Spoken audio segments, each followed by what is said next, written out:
Last week on Paging Dr. Love.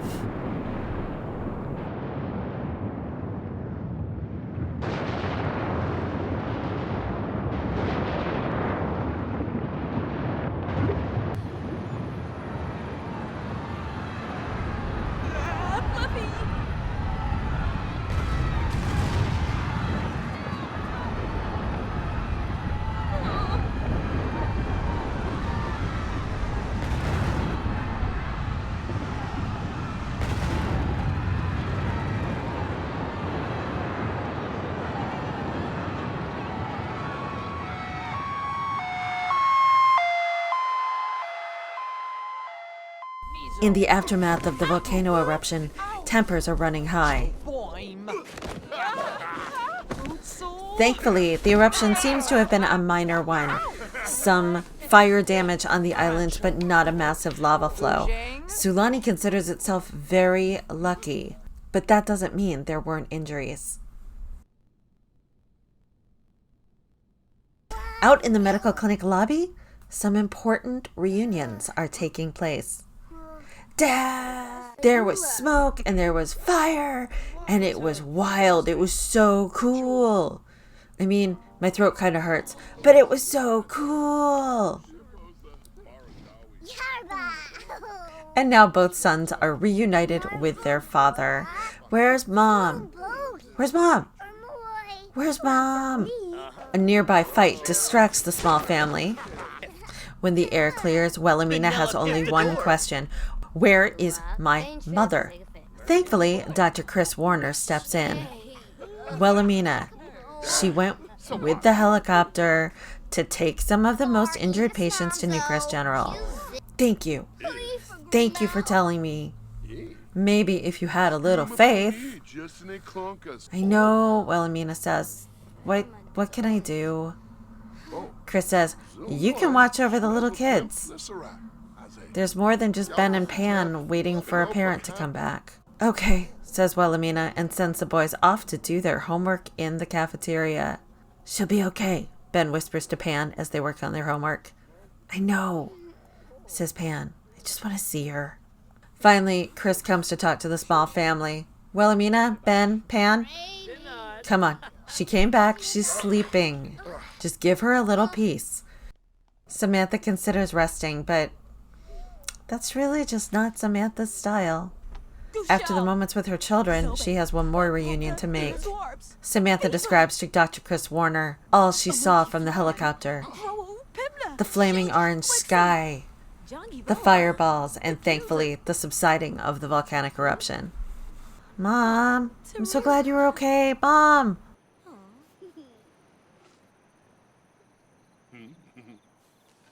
Samantha starts to talk about injuries. Chris, about medical logistics. But then,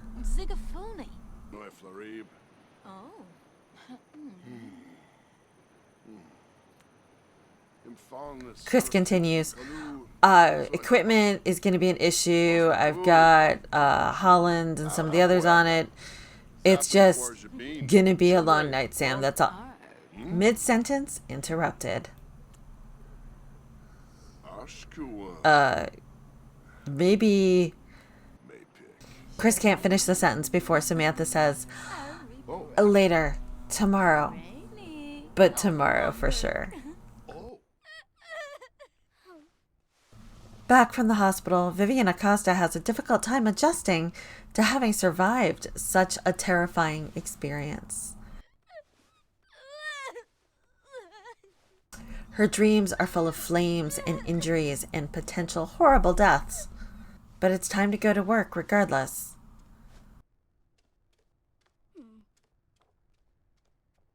Both the regular patients of Newcrest and the patients transferred because of the volcanic eruption await her tender care.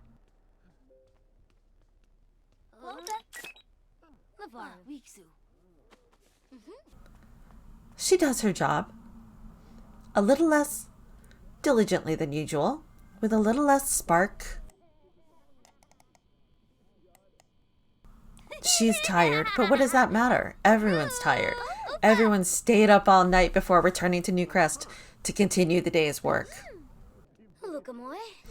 With her next patient, Vivian doesn't find matters quite so easy.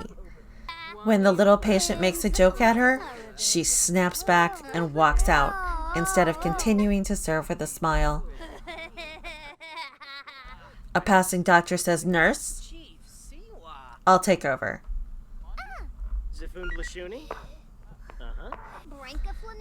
She's sent to go see some of the head doctors, and the verdict is clear. She's not ready to be back at work. She's not ready. Go home. Instead, Vivian heads over to the bar to try and gain strength from friendships, wine, and potentially a companion for the night. But they aren't that interested in her story. And as she sits there, surrounded by people who supposedly care about her, she finds herself feeling more lonely than ever.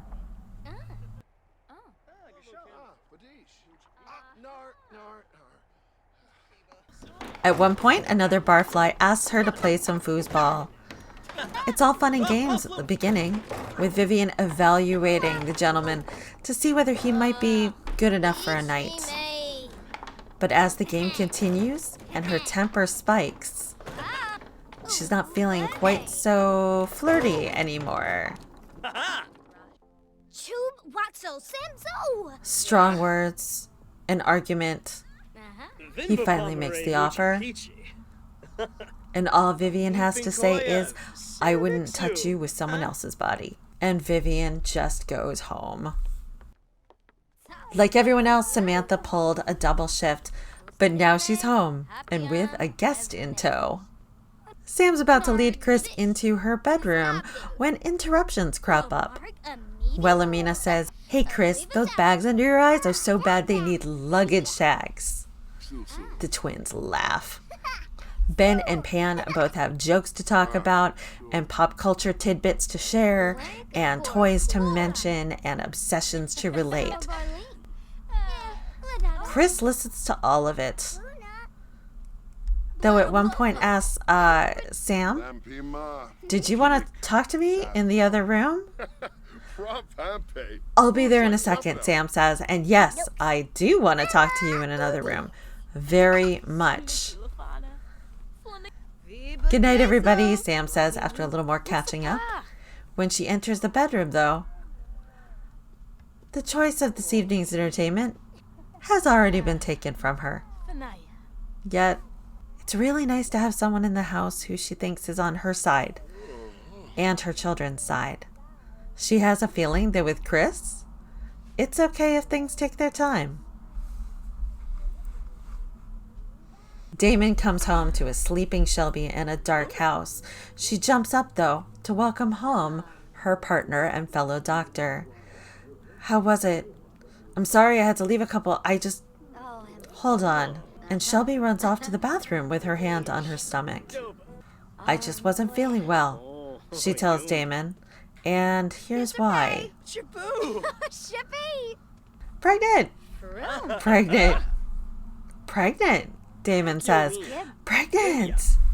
Yeah! Yeah," says Shelby.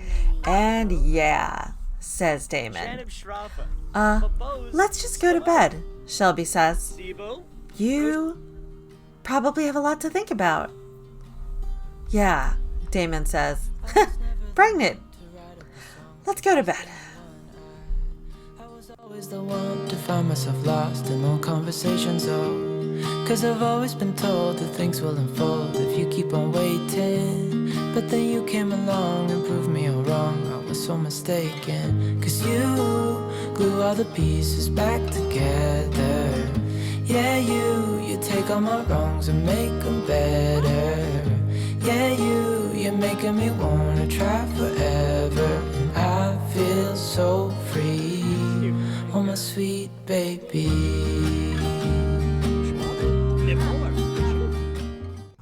Michael is a beautiful, easy baby. "You know who you were named after, right?" says Eddie to Michael. "Your Aunt Michaela, my sister. She's not with us anymore, but you'd have liked her, little guy. Time to sleep." But you just cry and I'll be here every time.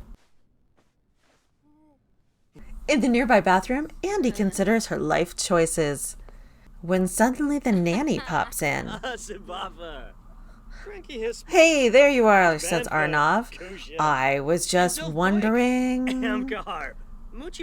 Yes, says Andy. What were you wondering? Just seeing how you're doing, says Arnav. But there's something in his gaze. Something different. And Andy suddenly feels a need to visit the leftover computer in the workshop.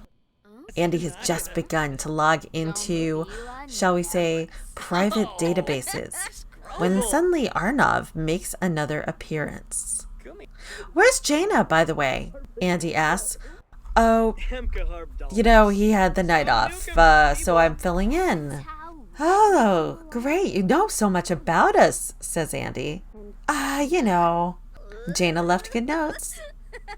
Andy smiles. Is that really it? And Arnav's expression changes.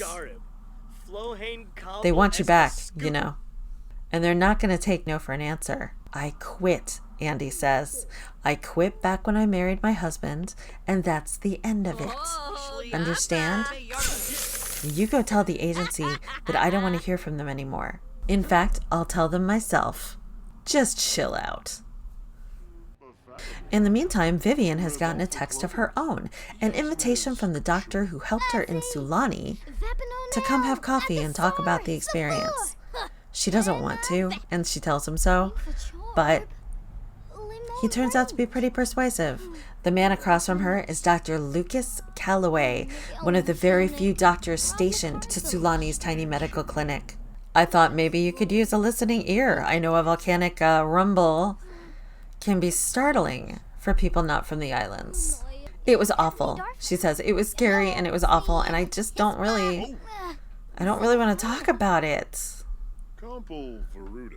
I just want to move on. The chief of staff at my hospital says I need some recovery time. And I don't want recovery time. I want to be working.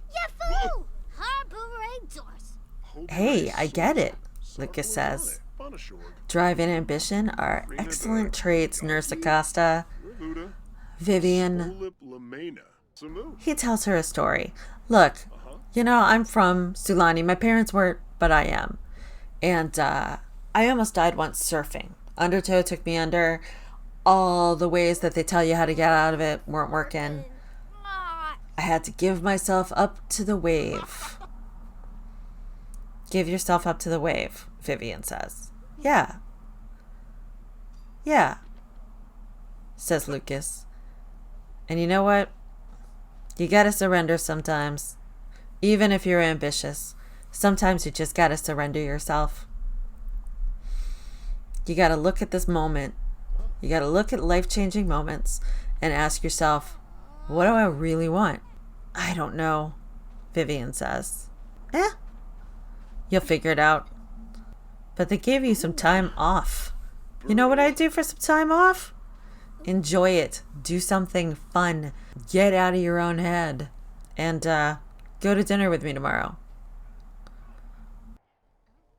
At the same time, Shelby is emerging once again from the bathroom. Shell, we need to talk about the baby. It's fine. It's fine. You don't have to worry about it. Shelby, that's not... I don't want just you to take care of the baby. Damon, I know your first two children weren't exactly planned, and I know this one isn't either.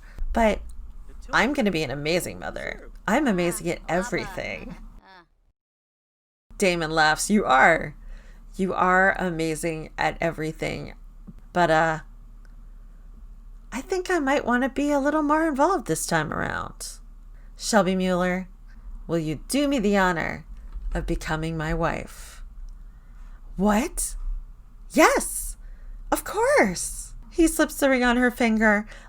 Loving words are exchanged, and then Shelby says, we should just move to Del Sol Valley. It would be so much easier.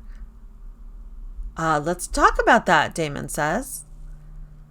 And as Shelby putters around the house, tidying things up and texting her family, Damon picks up some clay. I'm fine, he says to himself. I'm fine. I'm not doing this just because of the baby. This is a great decision. The best decision. You'll see.